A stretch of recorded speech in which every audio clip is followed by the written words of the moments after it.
بسم الله الرحمن الرحيم. السلام عليكم ورحمة الله وبركاته. واش راكم أخواتي؟ لاباس عليكم؟ مرحبا بكم معايا في فيديو جديد. إن شاء الله يلقاكم الفيديو هذا في أحسن الأحوال يا ربي، نتوما والعائلة تاعكم. رمضان كما نعرفوا راه على الأبواب، والناس كامل راها تحوس على وصفة سلطانة المائدة الحريرة اللي يتميز بها الغرب الجزائري، وخاصة اللي تكون بالتشيشة. اليوم إن شاء الله غادي نشارك معكم حبيباتي وصفة الحريرة تاع الغرب، ولكن باللمسة تاعي، اللي غادي تكون أسهل وأبسط وصفة والبن أحسن ومعطرة بالتوابل. نرحب بكامل المشتركين، واللي اشتركوا جدد نقول لكم مرحبا بكم على الراس والعين. نروحوا الوصفة أخواتاتي.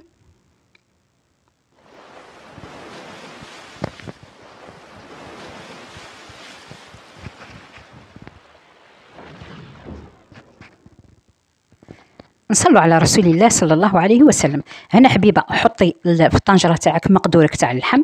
انا حطيته هنا نصف صدر تاع الدجاج مع الكركاس اللي نحيت منها صدر النصف الثاني تاع الصدر، وحطيت معها زوج حبات كبار تاع بصله، لان الكوكو تاعي انا كبيره هنا تلفت 12 لتر 12 لتر. على تلقوا حجم الخضر راها بزاف، ممكن تدي انت غير نصف الكميه. عندي 4 حبات جزر كبار ولا 5، نقطعوهم على زوج. وعندي الطماطم اللي عليها العمده، يعني هي الاساس تاع البنه، الطماطم مع البصله، 5 حبات طماطم. وعندي بطاطا غادي نزيدوها غير باه تعقد لنا المرق، ماهيش ضروريه. حبه كورجات، وملا ما عندكش تستغني عليها، وهنا راه موسم اليقطين، انا درت اليقطين. ونزيدوا الكمشه تاعنا تاع الحمص اللي كنا نفخناها، وانا كنت دارتها في الكونجيلاتور. ربطه تاع الكرفس انا غسلتها مليح ودرت منها بعض الاضلع. وهنايا لبطه تاع القزبر، ما نديروش المعدنوس في الحريره. حطي الطنجره تاعك على النار، وحطي الليدام تاعك، يعني سواء عندك زيت زيتون وهذا الافضل، ولا السمن ولا زيت المايده. 4 ملاعق كبيره، وملعقه كبيره تاع الملح بيان بومبي. غادي نزيدوا لها الفلفله حمراء، عفوا الفلفل الاسود ملعقه صغيره، وفلفله حمراء نصف ملعقه كبيره. ونزيدوا لها الفلفله الحمراء ملعقه صغيره، هذه اختياري ماهيش ضروري. هنا الكركم راح للتصوير، نزيدوا نصف ملعقه تاع كركم، اللي ما عندهاش دير زعفران. نمرقوا نقلوا واحد 5 دقائق، ونمرقوا حسب ما تحتاج القدر تاعنا ولا الطنجره تاعنا، ونغرقوا عليها ونخلوها طيب. في مكان اللي راها طيب، حنا نروحوا نفخوا التشيشه تاعنا، نديروا عليها الماء ونخلوها تتشمخ. الخضره هنايا تاعنا راها طابت بالبراميكسير، انا نرحي كامل الخضره.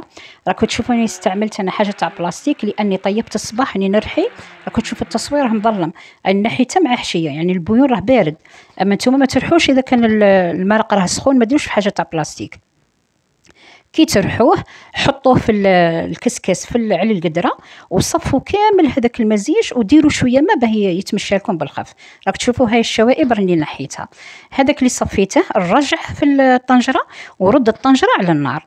رد الطنجره على النار كي تغلي الطنجره، غادي نجيب هذيك التشيشه اللي تشمخت، يعني حوالي 4 ملاعق او 5 ملاعق تشيشه، ونخلي تاعي التشيشه طيب.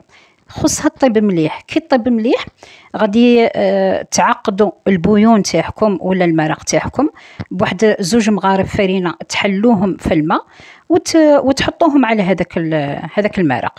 هنا التوابل اللي غادي نزيدوها مع هذاك المرق، غادي نزيد هنايا نصف ملعقه تاع راس الحانوت، ونصف ملعقه تاع سكنجبير. اللمسه تاعي اللي تكلمت عليها هذه هي. انا غادي نشد هنايا كمشه تاع زعتر حوالي ملعقه صغيره، نحكها بين يديا ونرميها. ونجيب السنه تاع توم اللي غادي نقطعها قطع صغيره، ولا ترابوها في ديك الرقيقه. هذا اللمسه تاع الزعتر والثوم اصلا الحريره بنينه، وغادي يزيدها بنه اروع. تبنوا وتنسموا وتعطروا الحريره تاعكم طبعا بالقزبر اللي غادي تقطعوه قطع رقيقه باه يطلق الماء تاعه. هذا القزبر والزعتر والثوم ترموه من تبقى 5 دقائق على الحريره تاعكم، تطفوا عليها، يعني هي اللمسه الاخيره. ما ترموش مع التشيشه نرمو معاها راس الحانوت والسكنجبير. ومن تبغوا تطفوا ترموا الزعتر والثوم والقزبر. انا هنا غلات، راك تشوفوا كي راها تغلي. هنا غادي تيستوا الحريره تاعكم وتشوفوا لا كان الحريره تاعكم راها هذا هو القوام، كل واحد وكيفاش. لا كان هذا هو القوام اللي تبغوه كيما هكا خلوها كيما هاك، ولا كان تبغوها ثقيله وعاقده بزاف اللي غادي ديروه انا قلت لكم تجيبوا غير ديك المغيرفه تاع الفرينه تحلوها في شويه ماء وترموها، وغادي طيب لكم مام با دقيقه زوج غادي تطفوا عليها.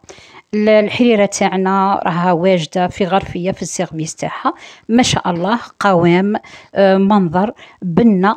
اش غادي نقول لكم، راها معطره الدار والريحه تاعها راها تشهي. نتمنى ان شاء الله ديتوا عليا الوصفه بكامل التفاصيل تجربوها وتنجحوا فيها وتفرحوا بها يا رب العالمين. وما تنسوش اختكم بجام واشتراك وتعليق شباب كيما نتوما، وسلام الى فيديو اخر ان شاء الله.